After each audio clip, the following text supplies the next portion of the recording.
Friends, இன்றைக்கி நம்ம இந்த புதினா, கொத்தமல்லி, கருவேப்பிலை இதெல்லாம் யூஸ் பண்ணி ஒரு சட்னி ரெசிபி தான் பார்க்க போகிறோம். இது நீங்கள் சட்னி இல்லை துவையல் இல்லை ஊறுகாய் அப்படின்னு என்ன வேணாலும் பேர் சொல்லிக்கலாம். இதை நீங்கள் இட்லி, தோசை, சப்பாத்தி, ஈவன் ரைஸில் கூட நீங்கள் போட்டு பிசைஞ்சு சாப்பிட்லாம். தயிர் சாதத்துக்கும் நீங்கள் ஊறுகாயாக தொட்டு சாப்பிட்லாம். சூப்பராக இருக்கும். அப்படி ஒரு ரெசிபி தான் இன்றைக்கி நம்ம பார்க்க போகிறோம். இப்போ இது எப்படி செய்யறதுன்னு பார்க்கலாம். அதுக்கு ஒரு கடாய் வச்சுருக்கேன். அதில் கொஞ்சமாக நம்ம ஆயில் சேர்த்துக்கலாம். நான் இன்றைக்கி நல்லெண்ணெய் சேர்த்துக்கிறேன். ஒரு 1.5 ஸ்பூன் அளவுக்கு நல்லெண்ணெய் சேர்த்துக்கிறேன். இதில் ஃபஸ்ட்டு நம்ம எடுத்து வச்சிருந்த ஒரு கைப்பிடி அளவுக்கு புதினா எடுத்திருக்கேன். இதை சேர்த்து ஃபஸ்ட்டு வதக்கிக்கோங்க. இது நம்ம சேர்க்கும் போது நிறையா இருக்கும், வதங்கினா கொஞ்சம் தான் இருக்கும். நம்ம சேர்த்த புதினா ஓரளவுக்கு வதங்கிட்டு இது கூட நம்ம எடுத்து வச்சுருந்தா கொத்தமல்லியும் சேர்த்துக்கோங்க. அதே மாதிரி கருவேப்பிலையும் சேர்த்துக்கிறேன். இதெல்லாமே நம்ம ஒவ்வொரு கைப்பிடி அளவுக்கு எடுத்திருக்கேன். உங்களுக்கு வந்து தேவைன்னா இன்னும் கொஞ்சம் கூட நீங்கள் சேர்த்துக்கலாம். இப்போ இது எல்லாத்தையும் வதக்கிக்கோங்க.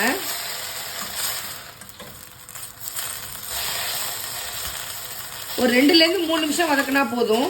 ரொம்ப நேரம் போட்டு வதக்கணுன்ற அவசியம் இல்லை. இப்போ பாருங்கள், நம்ம சேர்த்த புதினா கொத்தமல்லி நல்லா வதங்கிட்டு இதை ஒரு பிளேட்டுக்கு நான் ட்ரான்ஸ்ஃபர் பண்ணி வச்சுக்கிறேன்.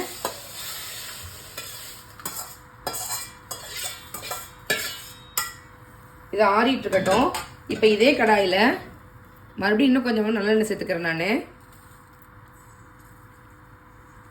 இப்போ இதில் நம்ம அடுத்தது இஞ்சி பூண்டு சேர்க்க போகிறோம். ஒரு பூண்டை முழு பூண்டை உரிச்சு நான் வச்சுருக்கேன்.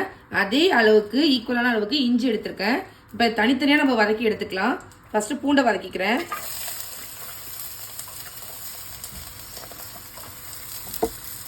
பூண்டை போட்டு நல்லா வதக்கிக்கோங்க.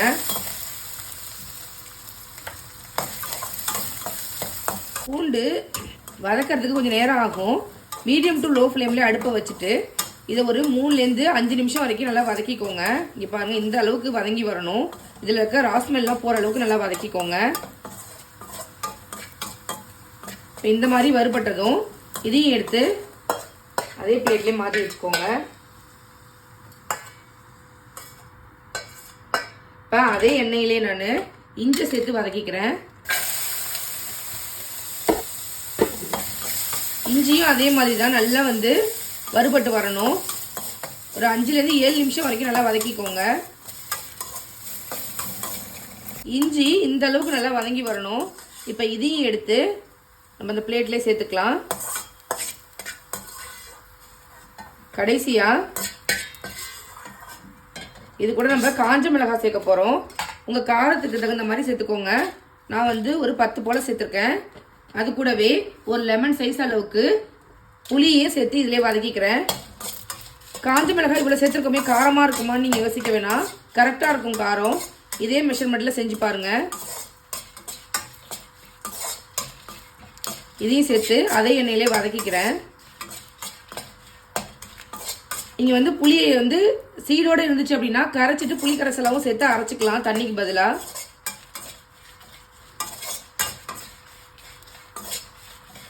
அவ்வளோதான், எல்லாமே வறுத்தாச்சு. இதில் வந்து நம்ம உப்பு மட்டும் சேர்த்துட்டு ஆறுனதுக்கு அப்புறமா நீங்கள் ஃபைன் பேஸ்ட்டாக அரைச்சிருங்க. பாருங்கள், எல்லாத்தையும் நான் மிக்ஸி ஜாரில் சேர்த்துட்டேன். இதில் தேவையான அளவுக்கு சால்ட்டு சேர்த்துட்டு நல்லா ஃபைன் பேஸ்ட்டாக அரைச்சிருங்க. அரைக்கும் போது தண்ணியை முதலே சேர்த்துடாதீங்க. ஃபஸ்ட்டு வந்து 2-3 பல்ஸ் கொடுத்துட்டு தேவைன்னா கொஞ்சம் கொஞ்சமாக தண்ணி சேர்த்து அரைச்சிக்கோங்க. சூப்பராக அரைச்சி எடுத்துகிட்டு வந்துட்டேன். இதை நீங்கள் இப்படியே சாதத்தில் இல்லை தோசை இட்லிக்கெலாம் தொட்டு சாப்பிட்லாம். இதை நம்ம வந்து தொக்கு மாதிரி ரெடி பண்ணி வச்சுக்கிட்டா நம்ம ஸ்டோர் பண்ணி வச்சுக்கலாம். அதுதான் நம்ம இப்போ பண்ண போகிறோம். இப்போ அதே கடாயில் கொஞ்சமாக எண்ணெய் சேர்த்துக்கிறேன். இப்போ அதே கடாயிலேயே தாளிப்புக்காக 1 டேபிள் ஸ்பூன் அளவுக்கு நல்லெண்ணெய் சேர்த்துருக்கேன். இதில் கொஞ்சமாக கடுகு சேர்த்துக்கோங்க. கடுகு பொரிஞ்சதும் கொஞ்சமாக வந்து பெருங்காயத்தூள் சேர்த்துக்கிறேன். சேர்த்துட்டு நம்ம அரைச்சி வச்சிருந்த பேஸ்ட்டை இது கூட சேர்த்துக்கோங்க. இப்படியேவும் நீங்கள் சாப்பிட்லாம். இதுவும் டேஸ்ட்டு சூப்பராகவே இருக்கும். நான் வந்து தொக்கு மாதிரி இல்லை ஊறுகாய் மாதிரி ஸ்டோர் பண்ணி வைக்கிறதுக்காக இந்த மாதிரி செய்கிறேன். அடுப்பை லோ ஃப்ளேமில் வச்சுட்டு அரைச்சி வச்சிருந்த பேஸ்ட் எல்லாத்தையும் இதில் சேர்த்துக்கோங்க.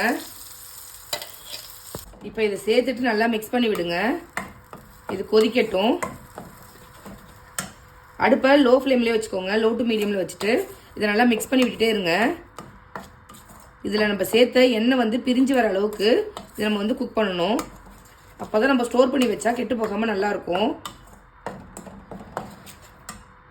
நம்ம அரைக்கும் போது தண்ணி சேர்த்து தான் அரைச்சிருப்போம், அதனால தான் இந்த மாதிரி வதக்குறோம். இந்த மாதிரி லோ ஃப்ளேமில் வச்சு நல்லா வதக்கி விட்டுக்கோங்க. ஒரு 5 நிமிஷம் வதக்குங்க, ரெடி ஆகிடும்.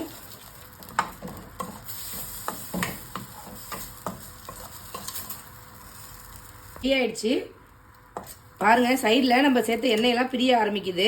இந்த ஸ்டேஜில் ஸ்டவ்வை ஆஃப் பண்ணிவிடுங்க. இதை நீங்கள் ஆற வச்சு ஃப்ரிட்ஜில் 1 வீக் வரைக்கும் ஸ்டோர் பண்ணி வச்சுக்கலாம். டைஜஷன் ப்ராப்ளம் உள்ளவங்களுக்குலாம் சூப்பரான ரெசிபி இது. சாதத்தில் போட்டோ இல்லை தோசை இட்லிக்கு தொட்டு சாப்பிட்டீங்க அப்படின்னா நம்மளுக்கு சாப்பிட்டது வந்து டைஜஷன் ஆகாமல் இருக்குது அப்படின்னா நல்ல ஒரு ரிலீஃப் கிடைக்கும். கண்டிப்பாக ட்ரை பண்ணி பாருங்கள். ஃப்ளேவரும் சூப்பராக இருக்குது. ட்ரை பண்ணி பார்த்துட்டு இப்படி இருக்குங்கிறத கமெண்ட் பண்ணுங்கள். நான் போகிற ரெசிபிஸ்லாம் உங்களுக்கு பிடிச்சிருந்தா நம்ம சேனலை லைக், ஷேர் அண்டு சப்ஸ்கிரைப் பண்ண மறக்காதீங்க. தேங்க்யூ.